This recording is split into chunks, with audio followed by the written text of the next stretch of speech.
It's Friday. Do you know where your bass player is?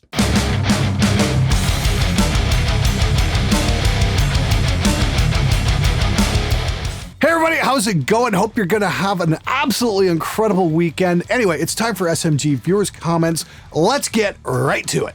Hey Glenn, have you ever bought something used and it's really nice, but then you start using it and it turns out to be a big piece of shit? Yes, I have. Actually, I bought something new. First and foremost, I bought a used bass cabinet, and the guy I went to go pick it up from, his place wasn't very well lit, and we tried it out and I thought it sounded great. I got the cabinet home and you could literally see little slits in the speakers because they were so old and were suffering from dry rot. Boy, didn't I ever feel like an idiot that day. So word of advice, if you're gonna go buy something used, bring along a flashlight and take a closer look at things, especially if somebody brings you into a dark room. Don't part with your cash until you have an actual look at it. And as for buying something new, you guys know I'm a huge fan of DaVinci Resolve. I remember buying the very first generation Blackmagic Pocket Cinema camera. It was the 16mm one. It produced a great image, but they should have named it the Blackmagic Pocket Pain in the Ass camera. Yeah, the battery lasted, 20 minutes. An SD card would last about 9, if you're shooting RAW, if you're lucky. It was just a gigantic pain in the ass to work with. The screen on the back was probably the worst screen I've ever seen since the original Nintendo Game Boy. And it was just awful to work with. If you go back and watch one of my earliest videos, how to hold a microphone, that was shot with a Blackmagic Pocket Cinema camera, and it's completely out of focus because after running back and forth to the camera about 10 different times, I thought I finally nailed focus. Nope. No, I did not. That's why I shoot with a GH5 these days, because for making YouTube content, anyway, having that flip screen and being able to control your camera from your phone and focus it and control all the basic stuff, your shutter speed, aperture, all that kind of stuff. All that stuff is a gigantic help for making content for you. So, a few people had asked me if I'm gonna get, the Pocket 4K or the new Pocket 6K, and I'm holding off until Blackmagic finally puts out a pocket camera with a flip screen. Hey Glenn, my question is, due to shitty neighbors, I had to sell my acoustic and reduce myself to electronic drums. Is there anything I can do to not have my drumming sound like a heartless robot? It's great for late night writing, but performances lack that human vibe. Would it be worth it to write with them and rent studio time with a live kit? Dude, I wish I had some more details to go on. I mean, are you living in a house or an apartment? Because if you've got a house, there's actually a great feature on the John Sayers Studio Design Forum that deals with a problem that a lot of drummers have, and that's, neighbors who complain. There was a case where a drummer was jamming out in his garage and his neighbors were starting to bitch, so he hit up John Sayers. And so what they did was they built basically an acoustic octagon that the drummer could go in, and it would knock down the sound just enough. By the time it hit the outside walls of the garage, it had been slowed down enough that it was no longer a nuisance. He also sealed up the garage door and just made sure there weren't any air gaps, because when you're trying to acoustically separate something, you have to make it airtight. As for, playing on an electronic kit, I get it. That's what a lot of guys have to do, and that's just unfortunately a part of the solution. Now, my friends in the band Betrayer, for a couple of years, they were rehearsing at the drummer's bedroom, and they had to practice with an electronic kit at low noise, so it was a little difficult when they went to play live, so they played a lot of live shows to get that live show sounding better. But when it came time to record, yes, they recorded on an acoustic kit, and I would highly recommend doing that, because you're going to get the life back. The problem is going to be keeping your chops up on that acoustic kit, because they are two very different things. Unfortunately, there's no easy answer in your situation. The only thing I can suggest is practice a lot. So I've noticed that the metal community doesn't have much diversity, at least compared to other genres. I'm not a snowflake or anything, but it'd be nice to see some more racial diversity around here. Unless I haven't been paying attention, in which I'm totally stoked about it. Not much of a big bother, just something that's in the back of my mind. Well, let's bring something to the front of your mind. Open your fucking eyes! Just gonna give a shout out. I know there's people from all over the world who watch this. I know there's a lot of kids in Brazil who watch the show, and there's some kids in the Middle East. Most notably, I know there's a huge contingent in Jordan that watches this show.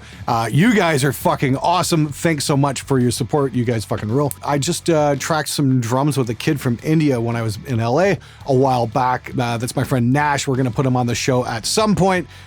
Should be kind of fun. Bumped into him at a Guitar Center. He said he was just over vacation and he was a drummer. Like, come on down to the studio. Let's lay down some tracks. Absolutely.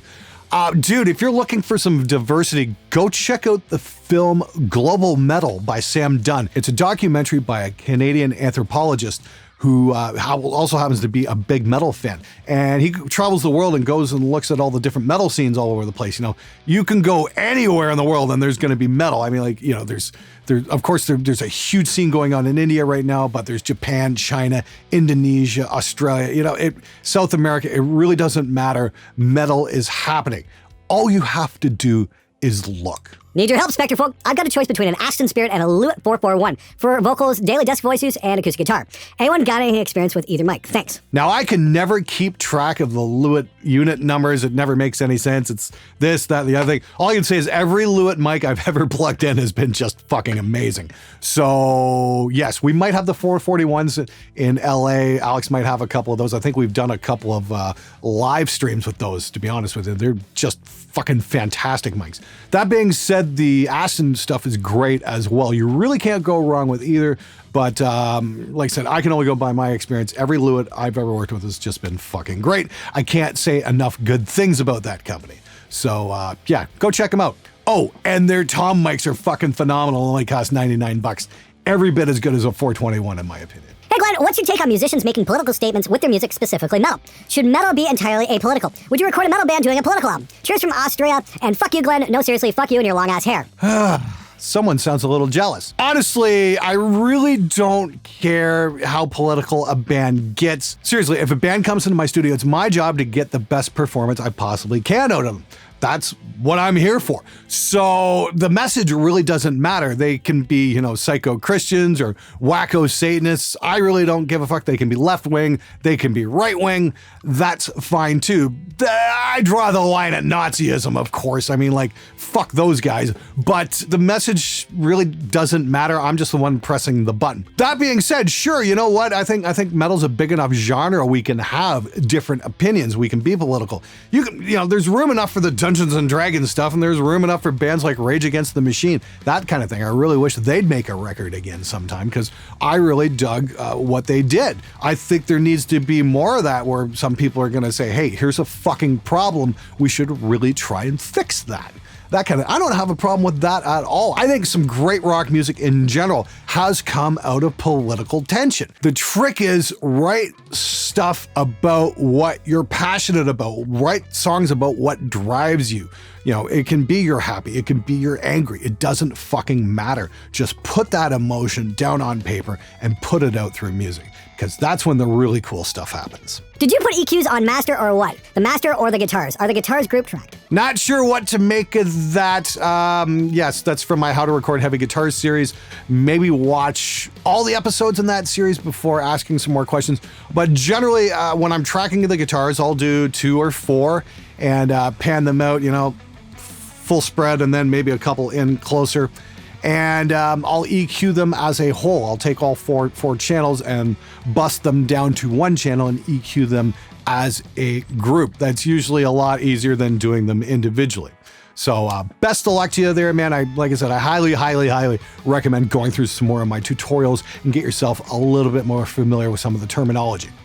Good luck, dude. And now it's time for the Butthurt of the Week! Wrong! Samples don't replace the drummer, they augment the sound. The drummer's performance is what's triggering the sample. Well, there, Clam Chaos, if we go back to the second comment of the episode, the Mass Musician was asking about, it's great for late night writing, but performances lack that human vibe. I tend to agree with the guy who made the second comment. Yes, samples do replace the sound of the drummer.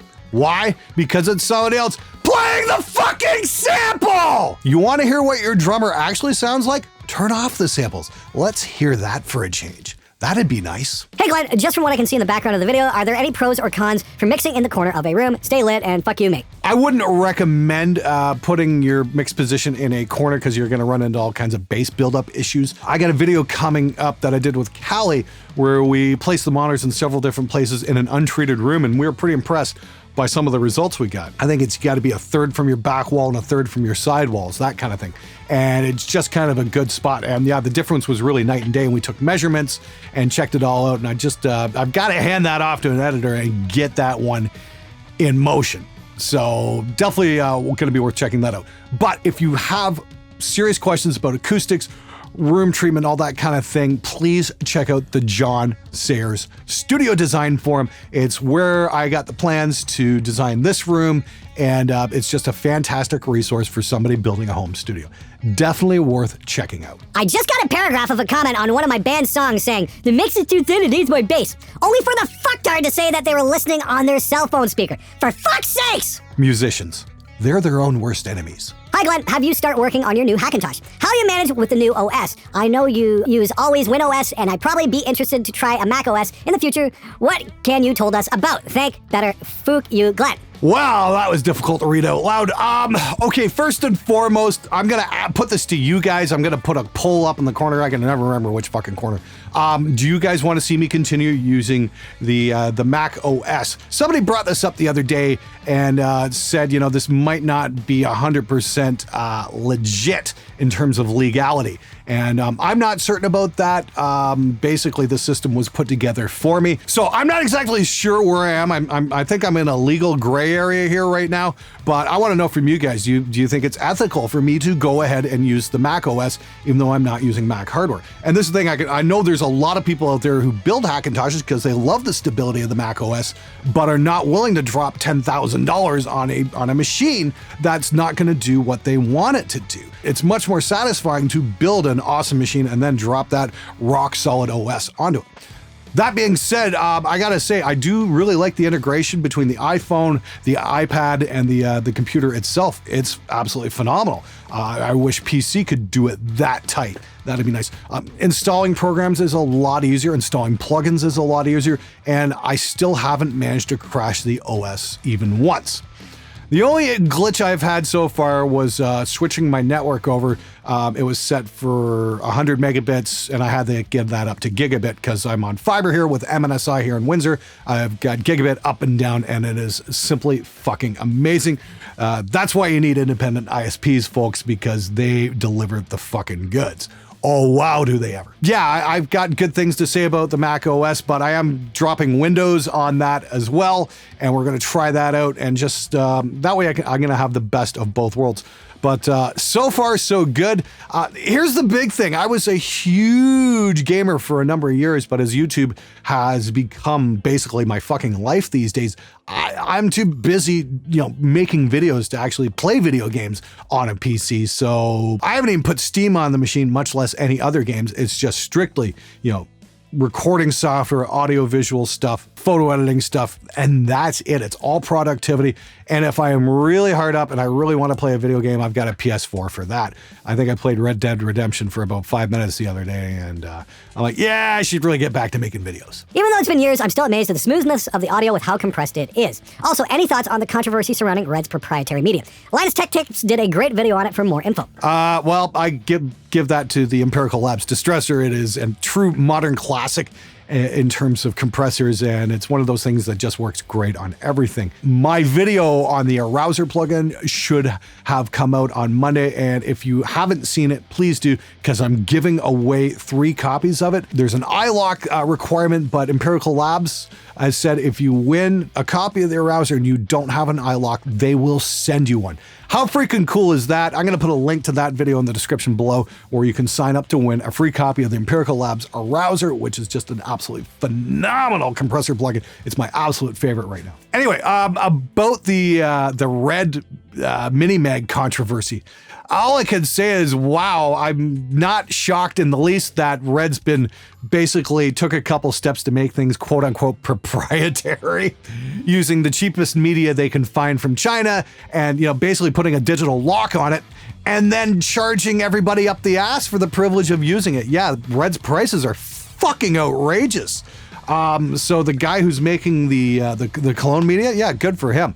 But honestly, this reminds me of what DigiDesign did when they started out. You know, they had their software tied to their hardware and said, oh, you got to use our hardware. You got to use our hardware. They sold a lot of 192s with that business model until somebody came along and said, oh, hey, guess what? Here's a driver. You can use any fucking hardware with Pro Tools now. And that just yanked the rug right out from under DigiDesign. And suddenly they didn't have that stranglehold anymore when people started using, you know, their RMEs with Pro Tools. And it was like, oh, great, we're not tied to this anymore. We can use whatever the fuck we want, which was what we should be able to.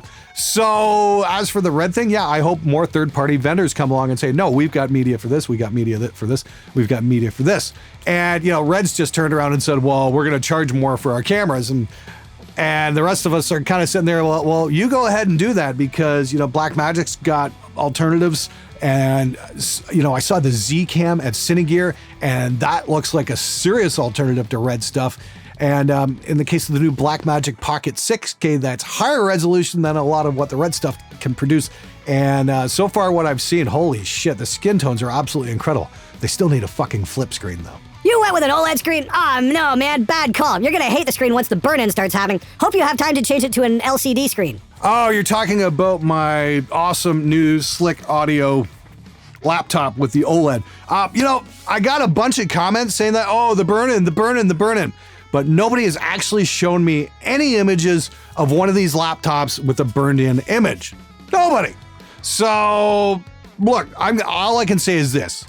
I spent a lot of money on this laptop. I wasn't paid for this to get this thing or do a video on it. I bought this with my own money because I thought it was freaking awesome. And so far it's been great. It does get a little loud under load, but usually that's not an issue. Again, I've only been using it a little bit so far. But I will tell you this, and I promise you this, if the screen does burn in, believe me, you guys are gonna know about it. Because I will not be fucking happy if this thing actually does start burning in. Now, you gotta remember, I came up in the 80s with CRTs, and CRTs would burn in too if you left the same image up on there for hours and hours and hours and hours on end. That's why they came up with the screensaver. So I'm just gonna make sure proper screensaver is working on this and shouldn't be any issues. I used to play video games on my Plasma back, 10, 12 years ago. And again, people would say, oh, you gotta watch out for the burn-in.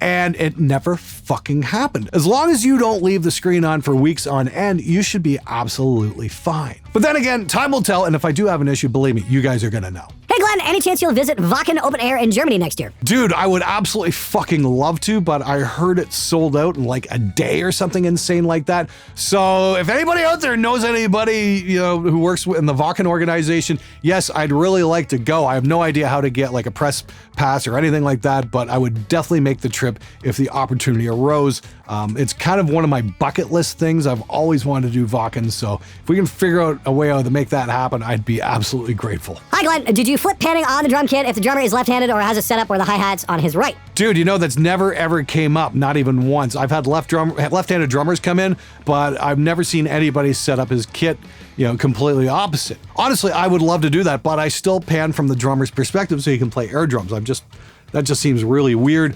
That'd be kind of cool to check out. You don't see too many drummers with left-handed setups. The only one that comes to mind for me anyway is Ian Pace from Deep Purple. But yeah, that's pretty freaking rare, actually. Glenn, did you try hot chicken in Nashville? Oh yeah, it's freaking awesome. If you're in Nashville, go to Hattie B's. It's amazing. At Glenn, music aside, I find your answers to be very well spoken with few stutters or ramblings. How much do you rehearse your answers? Do you write them down on a teleprompter or something, or is it all first takes? The first few episodes I did of viewers' comments were all telepromptered, and then I did one kind of off the cuff, and everybody seemed to respond to that a whole lot more. So yeah, everything is just I read a comment and then give you an answer first thing that comes to mind.